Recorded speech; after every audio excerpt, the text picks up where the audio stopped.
Hello, everybody. I'll just wait for people to come online. We're starting Everybody Hurts, Together We Rise today. And so I am just going to wait for people to pop on, and then we can begin. I'll just start with a few asks. So I'd like to know if you can hear me. And I'm looking for the chat to see if I can actually see that. And I haven't seen that yet, but I'm looking for any questions or anything that you have. And then we'll just begin. So this is new for me. I haven't done Facebook Live in this one before, so right now I cannot see the chat. I see that I have two viewers, so welcome. Oh, Debbie can hear me. Thank you, Deb. Thanks for being here. Okay, so I won't let people wait. Thank you for being here. Put a 1 in the chat if you've ever lost somebody significant in your life. Please let us know. Let me know where you're from. Where are you from in the world? That would be really great to see who's here today and what parts of the world are you coming from.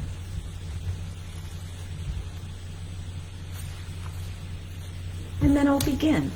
Okay, so different types of hurts are relevant. And coming through the last 2 years, I think that a lot of people are grieving and may not even recognize it because life has changed. And so on top of everything that's changed in the last 2 years, whether it be working at home, being away from your community, feeling more isolated, on top of that, life continues to unroll. Maybe we've lost someone significant in our life, whether it's through death or through a divorce. Potentially, it could be a pet. Divorces, relationships, all change how we feel about ourselves and how we're relating within our lives and within the world. It could be that a change in your health or a change in the health of someone that you love. And it could also be changing of jobs. Maybe you've retired, and so that aspect of maybe losing a sense of your identity can also bring in a sense of loss and grief, as well as financial security. So love, loss of love or security can bring these same aspects in. So I'm a big follower of David R. Hawkins. And when we listen to David, who is a world-renowned psychologist, he's not with us anymore, but he's written dozens of books on psychology. He says when we struggle with a loss, it's all the same to the brain. There's no difference in how the brain uptakes these massive varieties of losses. The brain can feel hopeless. It can feel like we're stopped. So, we quite often hear, I feel frozen, or I feel that I'm unable to move. And this is a sense of powerlessness. But oftentimes, and we'll talk about it a little bit more, is we cannot change the fact of the event. We cannot change what has happened in many circumstances. So then what do we do? Because within our brain, these feelings are also negative in nature. So it's considered a catastrophic loss. And when they're negative in nature, maybe they are like the bottom of our psychology. And we need, when we look at the methodology of how do we describe different emotions that we're having, they're either on the positive or the negative side. So the ones that are in the grieving, the loss, the big changes in life are all negative in nature. This means shock, disbelief, self-blame, rage, self-pity, resentment. We can go through a whole gamut of them. And when we're grieving, all of these sequence quite often, boom, boom, boom, boom, or all together. And so then this is the devastation that comes in. It's like an unstoppable storm, and we're in the middle of it. And David goes on to tell us, and I know this is true from the events that I've gone through in the last year, that we cannot intellectualize it. We cannot try to reason our way out of it. It's like trying to fight your way out of a wet paper bag. It's just not going to happen. Because all of the emotions are so negative in nature that the only solutions that our brain will come up with are negative in nature. So we can see that trying to intellectualize or reason ourselves out of a deep emotion often fails. And this is where people again feel stuck. They feel paralyzed in their loss. So what do we do about it? So if anybody has something that they want to add to the chat, just so that I can see more. I see that there's 2 more new comments, so I'll just move down and just say that yes, I see a few things that are happening. And so it sounds a little harsh, and I've written about this before, and because I've lived it, so I feel like I can speak from my heart on this, is that we have to bypass the event in order to help ourselves. And for myself, it was the loss of my husband, so it was pretty significant, and it's still, pretty fresh. So, when I say I have to bypass the event of his death, it seems kind of crazy, don't you think? But the fact is I can't fix the event, right? And so whatever event you're dealing with in your life, ask yourself, can I change what's happened?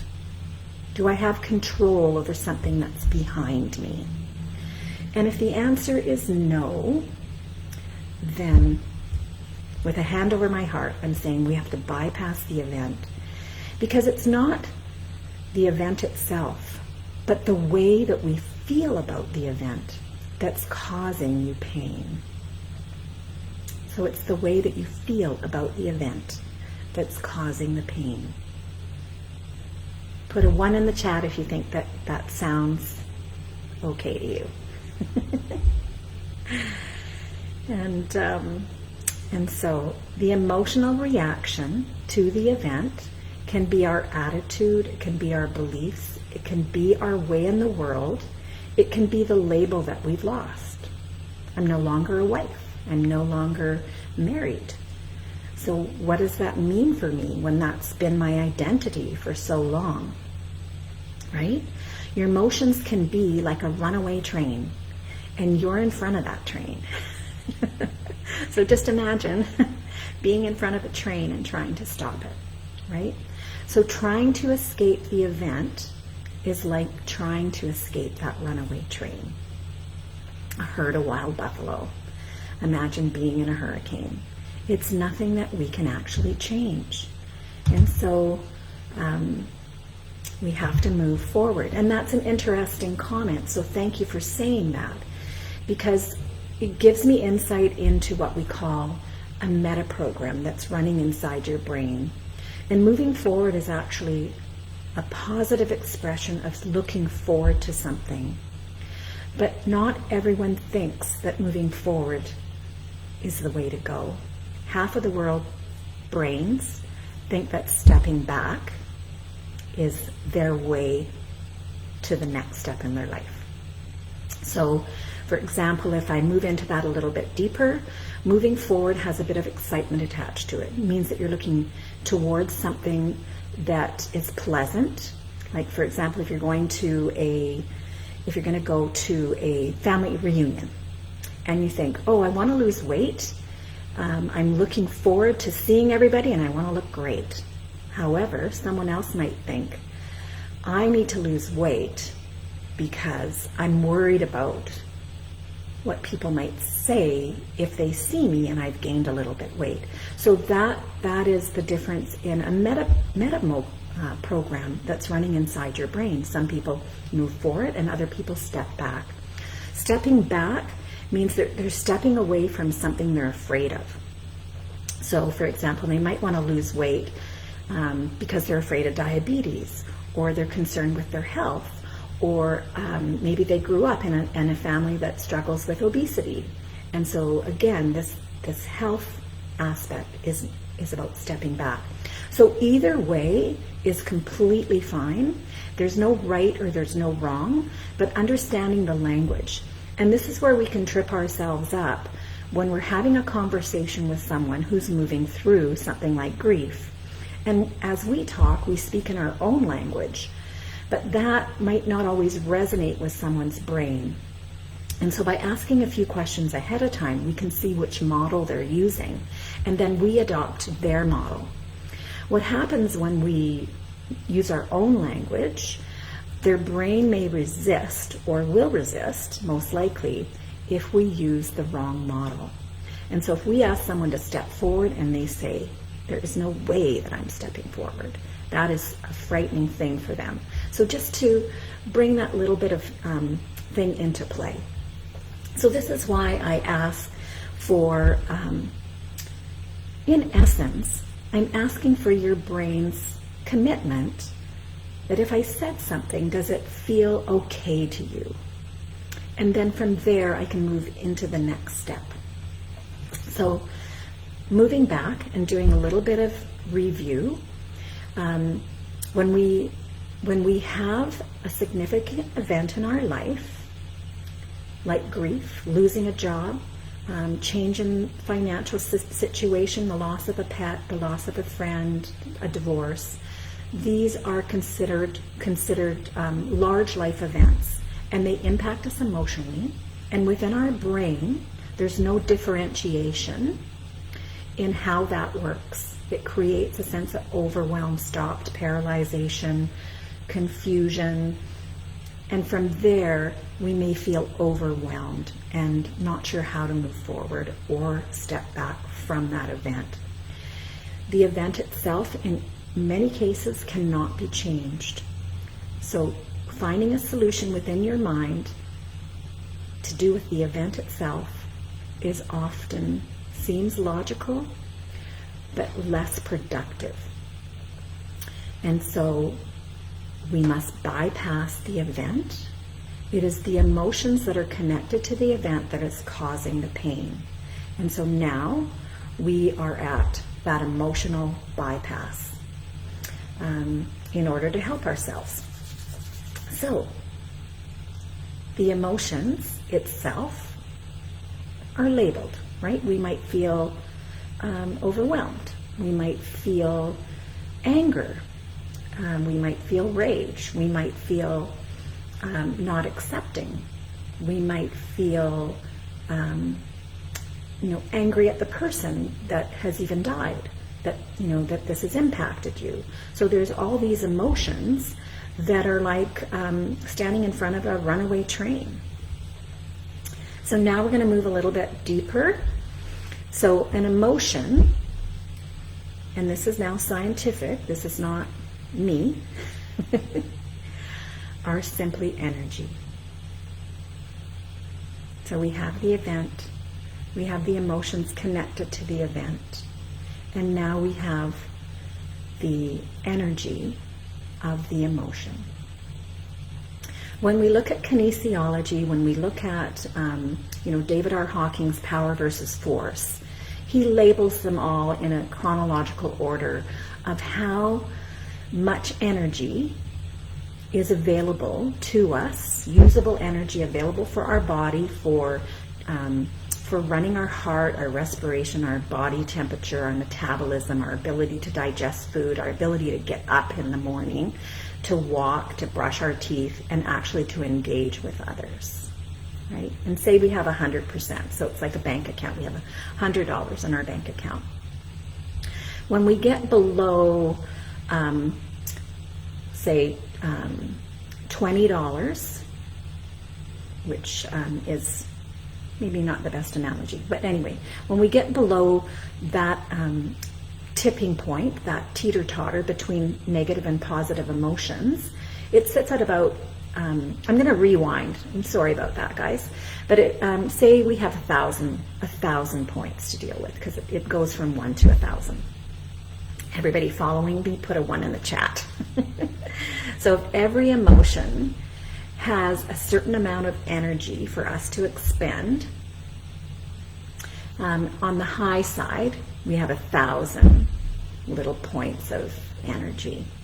And on the low side, we have 0 to 20. So 0 to 20 is apathy.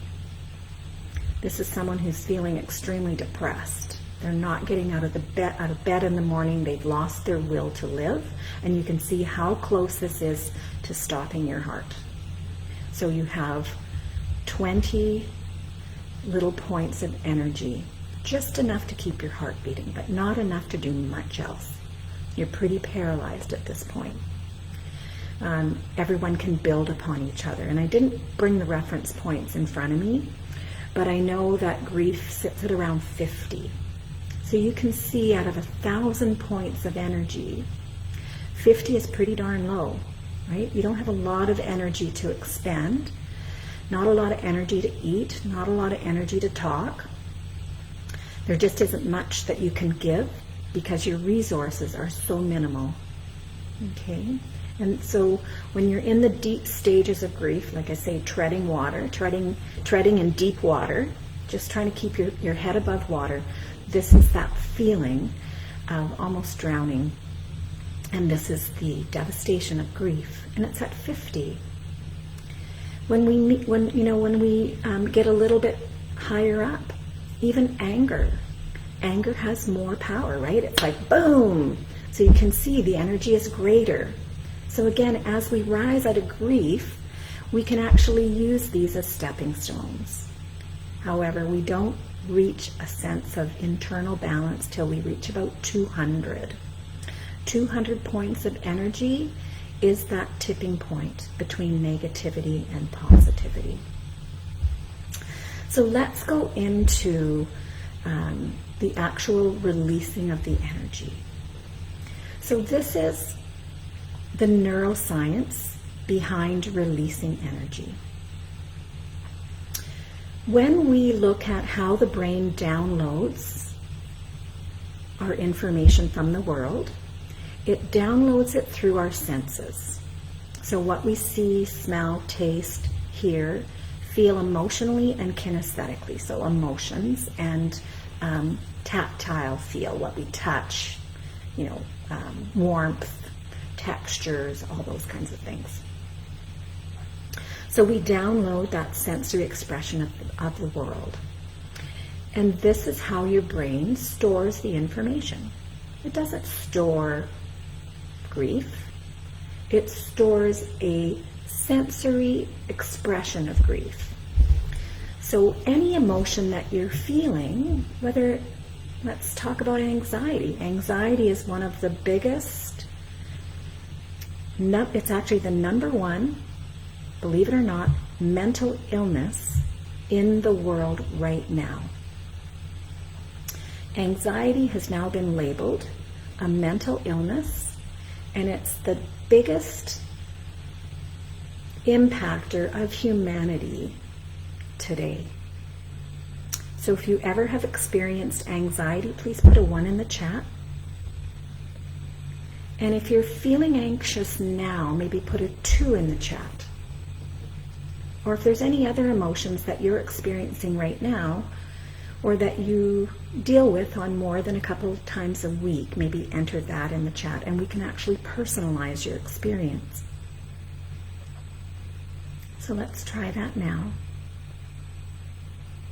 And then I'm going to offer a tool, offer an experience for the next 5 minutes, and then we'll say goodbye for the day. But let's offer some tools to help you. So when we look at the energy of an emotion, it's potentially easier if you close your eyes and then just source where in your body you feel a sensation that's connected to the energy that you're feeling right now, or the emotion that you're feeling right now. So because I'm live on Facebook, I'm feeling a bit of anxiety. Just to be truthful, I'll put a 1 in the chat. And when I label it, I feel anxious, so I'll put that in there because there's science behind that. If we use the I ams, we're owning it and we're going to feel it. So if I say I am anxious, I am flushing that physiological, I've hit the go button on my physiology, and cortisol is going to flush from my brain into my body, and anxiety is going to expand. On the other hand, if I say I feel anxious, or I notice that I'm feeling an emotion of anxiety, then I've separated that. And noticing it and recognizing that is actually a positive thing. So I just encourage you to say, rather than the I ams, you can say, I notice, I feel, I'm curious that I'm having the emotion of anxiety in my body right now. So I'm feeling mine in my gut. And this is, for me, the regular location for that. So for me, if I close my eyes and think about feeling a bit anxious, then I will notice that, thanks, hi Raylene. I notice that I feel a little bit of an inward feeling. It's a little bit constricted, a little bit more dense. And if I think about it a little bit more, I notice that the underside of it is pushing up slightly. So these are the keys, to go in and actually first we'll take a look at it. So mine, when I look at it, it's quite spherical, it's three-dimensional, it's dark in nature, which is typical of a negative emotion. And it feels a bit spongy and it feels a bit shaky and maybe more dense on the underside of this circle. And it's about this big. Okay, so when I tune into it, it has a bit of a hum.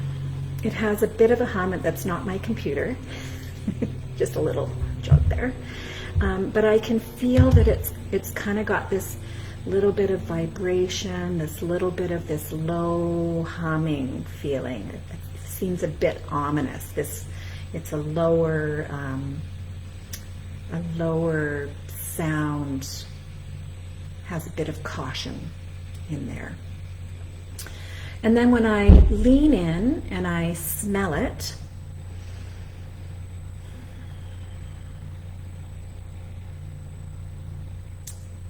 definitely doesn't smell great, but it smells maybe a bit stale, actually.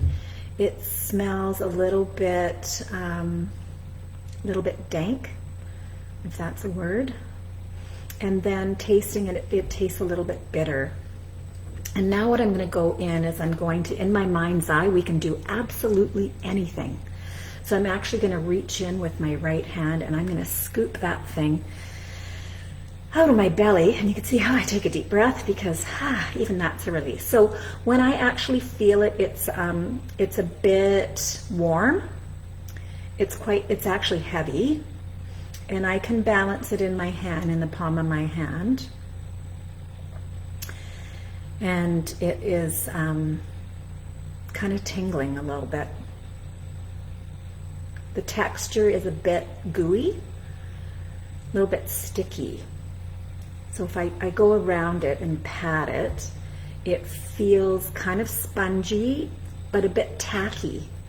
So it's kind of that moist, tacky, little bit warm, like clammy, I guess. So that's my brain's expression of anxiety. So I'd be curious what yours is, if you're willing to share. If not, I would encourage you to write it down so that you're aware of how your brain stores each and every negative emotion, and positive, of course. But now what we can do through mind science, if we change 3 aspects of that, your brain can't hold it because that neural pathway is created as you found it. So isn't that cool? So if we can change 3 things about it, that neural pathway will collapse and we'll start to feel better. So one of the ways that we could do it, mine is 3-dimensional and it's kind of round, so it reminds me of a balloon. And it was black, I think I mentioned, or very dark in nature. So what I'm going to do is I'm going to imagine that it's got like a little balloon spout on it.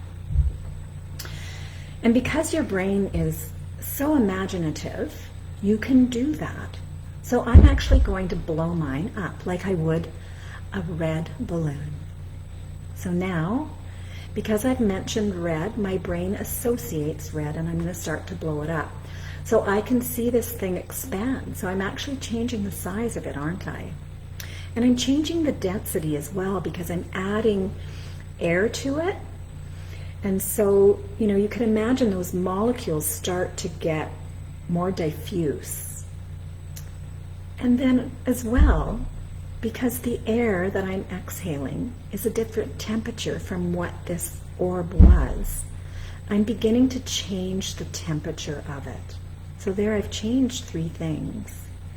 And now I'm going to imagine this cloud above me, which may sound negative, but I've made mine white and fluffy, and it's starting to rain, and it's starting to sleet a little bit. So I'm just going to allow this beautiful rain to wash over it, this beautiful summer rain to wash over it, and it will start to actually rinse it. Rinse it, and again, it's going to change the temperature. There's a little bit more to that. Mine was pushing up from the bottom, I had mentioned that, and as I have rain come downward on it, I'm actually moving it downward in nature. And so again, this aspect of changing it, the brain can't hold on to that neural pathway. So I'm going to continue to blow it up. It's right now, it's as big as my house. And I'm going to blow it up as big as, the horizon. So now it's very dissipated, and you know what happens to a balloon? As you blow it up, the outside edge becomes very faded, doesn't it? And eventually, if I was to pick that with my finger, I bet you know what's going to happen. And so I think I will actually, I'm going to change that a little bit, because as I'm blowing it up, I can feel the wind is starting to catch it, because I've given myself the horizon over the water, which has always got a breeze. And I think I'm just going to let that red balloon go. And this is quite often what happens for us. Quite often what happens for us is that we are holding on so tightly to what we are afraid to lose. It's like that red balloon. It's like that red balloon, you're holding it in your hand. And you might not even recognize that you're holding on to it, but it's like your fingernails have made dents in your hand because you're holding on so tight.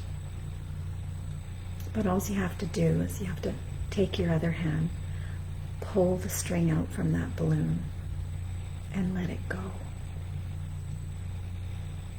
So I encourage you to do that now with whatever you're holding on to today, from last week, from last year, from how long we've been moving through this change in the world, through the change in your life. If the event can't be changed, first move to the emotions that you feel, and then find the energy within you of that emotion. And this is where we heal. It doesn't sound as daunting to me, and I hope it doesn't sound as daunting to you. And so we've come to the end of our first session of Everybody Hurts, and together we rise. And so if you have any comments or questions, or if you'd like me to bring something else into next week's event, please put that in the chat. And I thank you for taking 30 minutes out of your day and spending that with me. I'm just going to put thank you in the chat.